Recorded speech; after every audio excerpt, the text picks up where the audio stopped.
सुशांत सिंह राजपूत की मौत ने हम सबको झंझोड़ के रख दिया है, मगर कुछ लोग जो इस चीज़ में माहिर हैं कि कैसे पैरेलल नैरेटिव चलाना है, वो इस तरह से चला रहे हैं कि हाँ, जिनका दिमाग कमज़ोर होता है वो ये डिप्रेशन में आते हैं और सुसाइड वगैरह कमिट करते हैं। जो बंदे ने स्टैनफोर्ड की स्कॉलरशिप, वो रैंक होल्डर है in his entrance for engineering, उसका दिमाग कमज़ोर कैसे हो सकता है? अगर आप देखें उनके कुछ लास्ट पोस्ट, वो क्लियरली कह रहे हैं कि लोगों को बैक कर रहे हैं कि प्लीज़ मेरी फिल्म में देखो, मेरा कोई गॉड फादर नहीं है, मुझे निकाल दिया जाएगा इस इंडस्ट्री से। अपने इंटरव्यू में वो जाहिर कर रहे हैं कि मुझे क्यों नहीं ये इंडस्ट्री अपनाती है, I feel like a left over. तो क्या इसमें इस हादसे की कोई बुनियाद नहीं है? किस तरह से अगर किसी और स्टार किड ने इस तरह से 6-7 के साल के स्पैन में काय पोचे जैसे उनको कोई डेब्यू की कोई एक्नॉलेजमेंट, कोई अवार्ड नहीं मिला, या केदारनाथ या धोनी या छिछोरे जैसी फिल्म, एक गली बॉय जैसी एक वाहियात फिल्म को सारे अवार्ड मिलते हैं। Chhichhore is the best film and the best director, उनकी फिल्म को कोई एक्नॉलेजमेंट नहीं। हमें आपसे कुछ नहीं चाहिए, हमें आपकी फिल्में नहीं चाहिए, लेकिन जो हम खुद करते हैं आप हमारे एक्नॉलेजमेंट क्यों नहीं हमें देते हैं? मुझे इनकी फिल्में, मैं जो खुद फिल्में डायरेक्ट करती हूँ, उनको सुपरहिट फिल्मों को ये फ्लॉप घोषित करते हैं। मुझ पे 6 केसेस क्यों डाले गए, क्यों मुझे जेल में डालने की कोशिश की गई? और मुझे इनके जो चमचे जर्नलिस्ट हैं, वो सुशांत जैसे लोगों पे जो ब्लाइंड आइटम्स लिखते हैं कि वो साइकोटिक है, न्यूरोटिक है, एडिक्ट है। संजय दत्त की एडिक्शन तो आपको बहुत क्यूट लगती है। वो लोग मुझे मैसेज करते हैं कि तुम्हारा बहुत डिफिकल्ट टाइम है, तुम ऐसा वैसा स्टेप मत उठा लेना। ऐसा क्यों कहते हैं मुझे? ये क्यों मेरे दिमाग में डालना चाहते हैं कि आप सुसाइड कर लीजिए? तो ये सुसाइड थी कि ये प्लान मर्डर था? लेकिन सुशांत की गलती यही है कि वो उनकी बात मान गया। उन्होंने कहा तुम वर्थलेस हो, वो मान गया। उसने he didn't remember what his mother told him. उन्होंने कहा कि तुम्हारा कुछ नहीं होगा, वो मान गया। वो चाहते ही ये है कि वो इतिहास लिखे और ये लिखे कि सुशांत एक कमजोर दिमाग का था। वो ये नहीं बताएंगे कि क्या सच्चाई क्या है। तो हमें ये डिसाइड करना है कि who will write the history, we will decide that.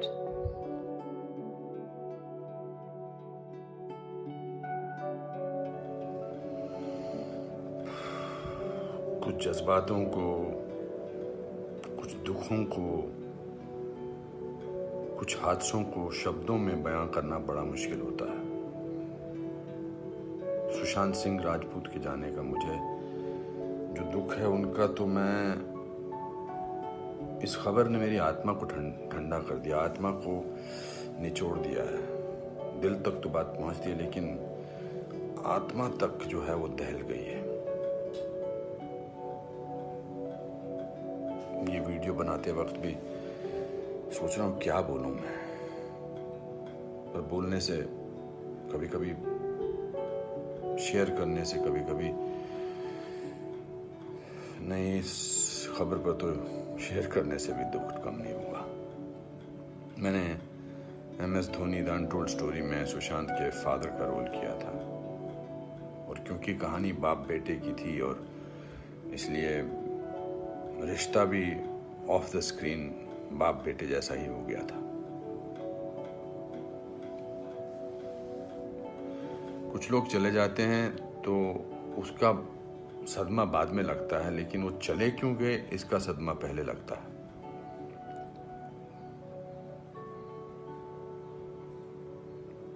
I think लोगों का एक दूसरे से बात करना बहुत ज़रूरी है। लोगों का एक दूसरे का दुख पहचानना बहुत ज़रूरी है। लोगों के एक दूसरे की तकलीफ़ को जांचना या तकलीफ़ को महसूस करना बहुत ज़रूरी है आज की दुनिया में। आज की दुनिया में हम बहुत ज़रूरी है कि हम सामने से पूछें कि क्या तकलीफ़ है तुझे, क्या अकेलापन महसूस हो रहा है, क्या महसूस कर रहे हो तुम मेरे दोस्त। क्योंकि जो जिस तकलीफ़ से जूझ रहा होता है उसका बयां वो खुद नहीं कर सकता, वो हमें पहचानना है। हम किसी भी इंडस्ट्री में हों, बार बार बोला जाता है फिल्म इंडस्ट्री में ये टेंशन है, फिल्म इंडस्ट्री में वो टेंशन है, इसका प्रेशर है। कोई प्रेशर नहीं होता। अकेलेपन का मैंने एहसास किया है अपनी ज़िंदगी में, और जब वो अकेलापन होता है तो सक्सेस कोई मायने नहीं रखती है। जब वो जो दुख की गहराई में इंसान की आत्मा, इंसान का दिल डूबा होता है, तो सक्सेस, पॉपुलैरिटी कुछ मायने नहीं रखती है। मायने रखता है किसी का आपको गले लगाना, मायने रखता है किसी का आपसे बात करना, किसी को आपकी बात सुनना, वो मायने रखता है।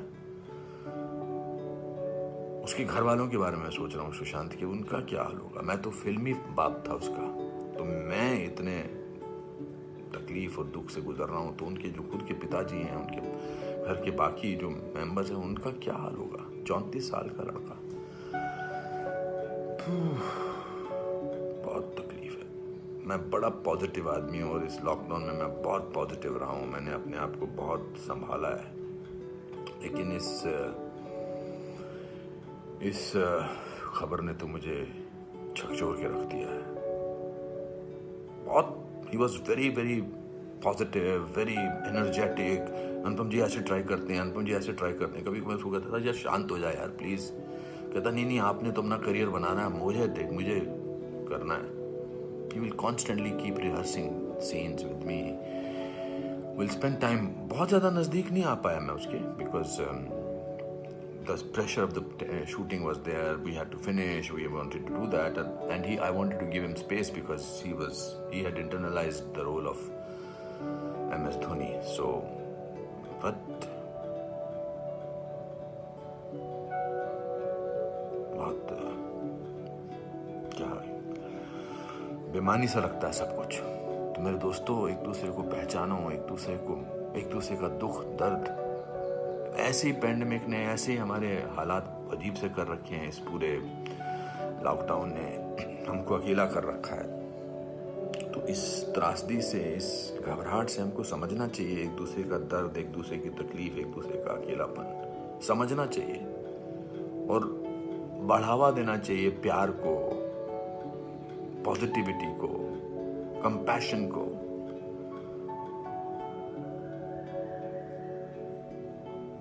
मैं बस बोलता जा रहा हूं, मेरे में कोई ऐसा थॉट नहीं है, बट जस्ट एज दे से सिकंदर ने बड़ा अच्छा वीडियो बनाया। मैं रोया नहीं था तब तक। उसका वीडियो जो इंस्टाग्राम पे, उसको देख के मैं रोया। उसने कहा कि ह्यूमन बनना बहुत जरूरी है, ह्यूमन बनना बहुत जरूरी है दोस्तों।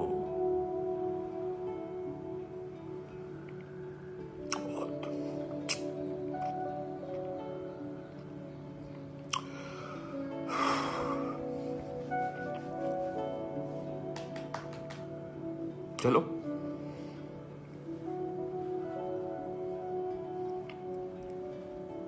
एक दूसरे को प्यार करो दोस्तों, एक दूसरे को समझो, प्यार का हाथ आगे बढ़ाओ दोस्तों, बहुत जरूरी है। वरना हम अकेले हैं, अकेले रह जाएंगे। एक अकेले इंसान को दूसरा अकेला इंसान मिले तो वो अकेला नहीं होता है।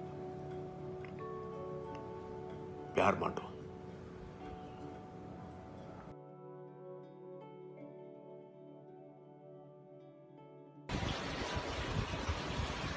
एकदम डायरेक्ट बोलूं, दिल से बोलूं, मेरा पहला नेशनल अवार्ड जो मुझे आज हमारे आदरणीय राष्ट्रपति जी के हाथों से मिलेगा, मैं बता नहीं सकता कि कितनी खुशी हो रही है। आपको पता है, जिस दिन इस नेशनल अवार्ड की अनाउंसमेंट हुई थी ना, उस दिन मैं अपनी माँ से बात करते हुए अपने बचपन का एक दिन याद कर रहा था, जिस दिन एग्जाम का रिजल्ट आया था और मेरे मार्क्स बिल्कुल अच्छे नहीं थे। आप लोगों से झूठ नहीं कहूँगा, मैं उस कक्षा में फेल हो गया था।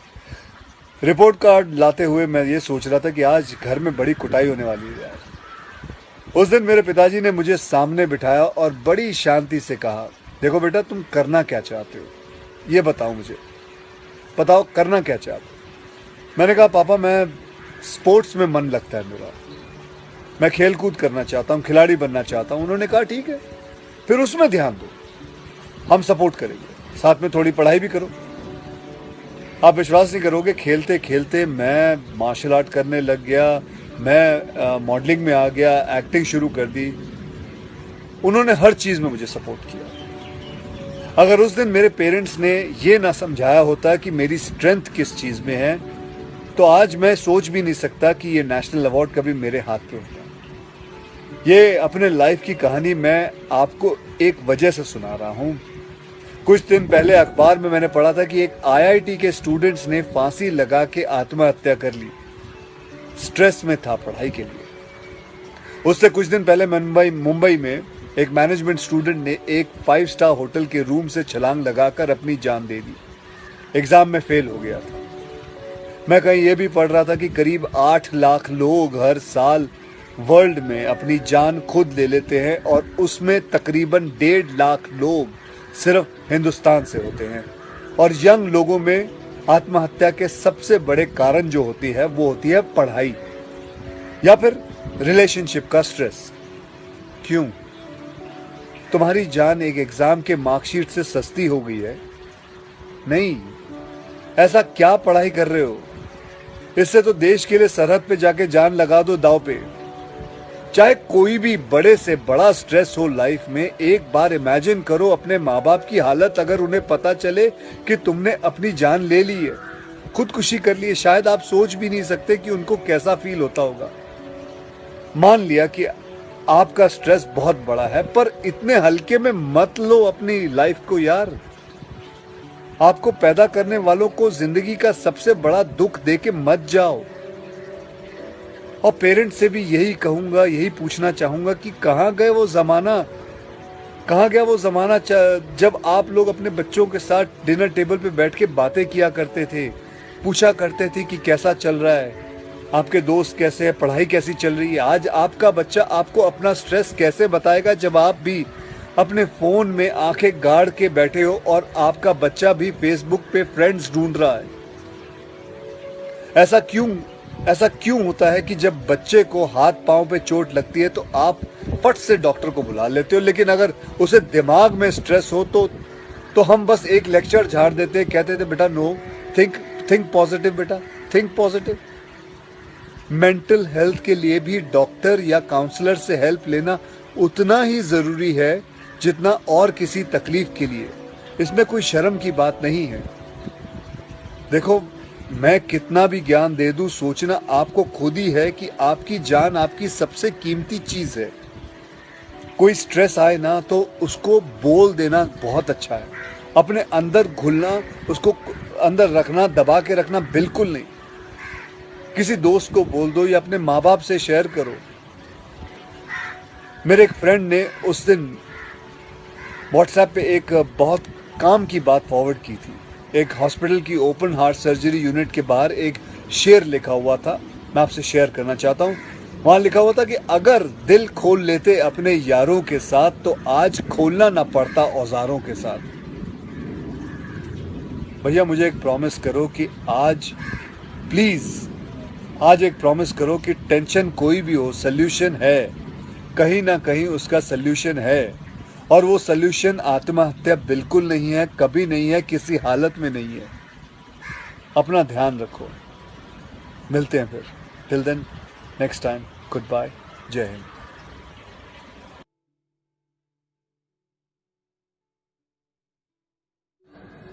I've just heard this news about Sushant Singh Rajput and I don't know,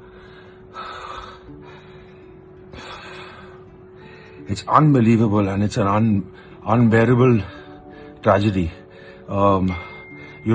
People have been asking me about this because whatever people have been doing this, I'm not only talking about Sushant Singh who's passed away because he's from the industry, but I just have to say this, man, because you know what it is, some people don't have anybody to talk to. Stop talking behind people's backs, man.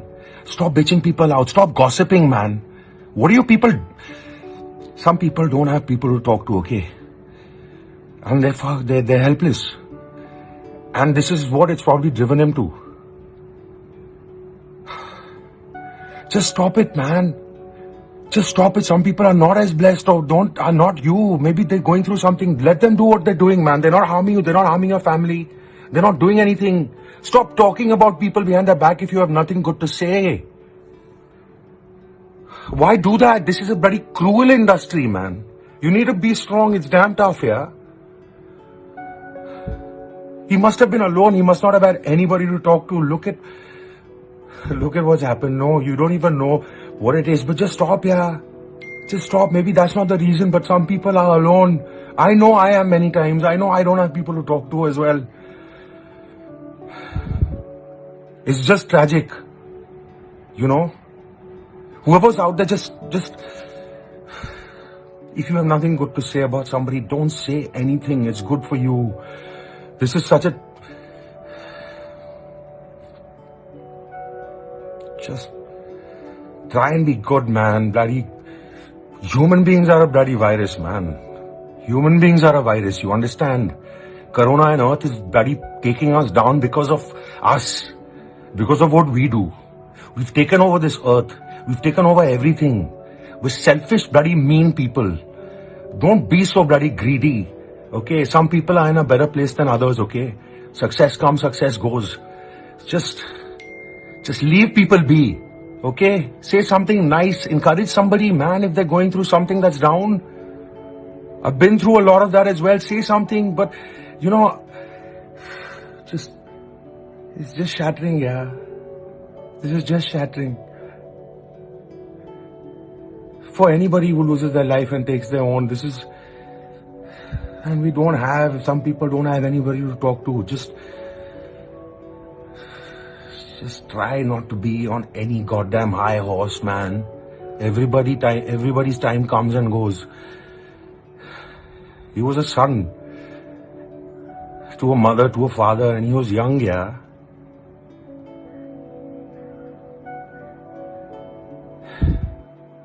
It's not like I've never said anything behind somebody's back, but it's something I learned because a lot of people have said lots behind my back also. And it hurts, man. It's damn painful, man. We think about it, yeah. We think about these things. You know, it stays with us. Sometimes, and we don't have people to talk to. You know, it's easy to say talk to someone, but we don't. Sometimes we don't want to talk to people, yeah. This is strength to his entire family and to everybody that has lost their lives by taking their own. They are not weak. It's just that this world is too bloody cruel for people.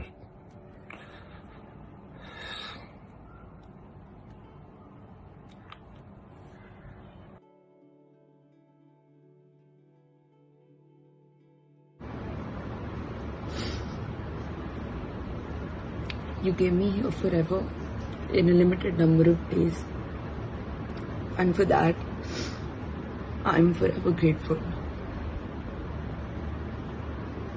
You told me that from the book that our film is based on, that is your favorite line. And every day before a tough emotional scene, because there were just so many of those in our film, we would read this line out to each other.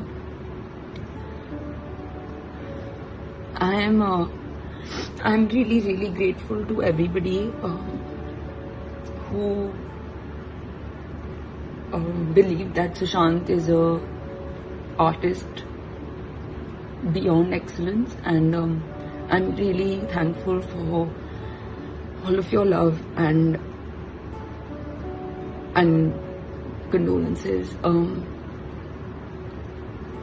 I would just really appreciate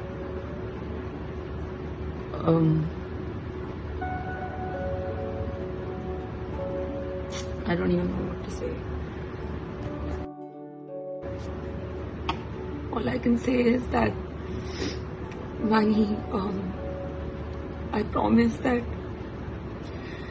you used to tell me after the end of every schedule that that you want to see me go far and that you think I have infinite potential.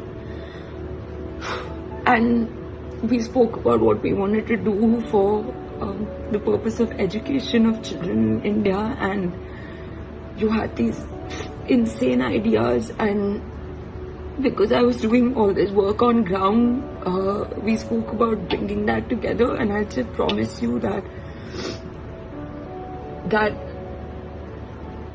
everyone who loves you is forever going to be grateful for the gift that you have left behind, which is the amazing work that you've done and the life that you've lived, and we just wish you'd never done this.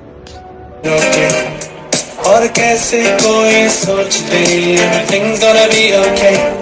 कभी कभी तो लगे जिंदगी में रही ना खुशी और ना मजा.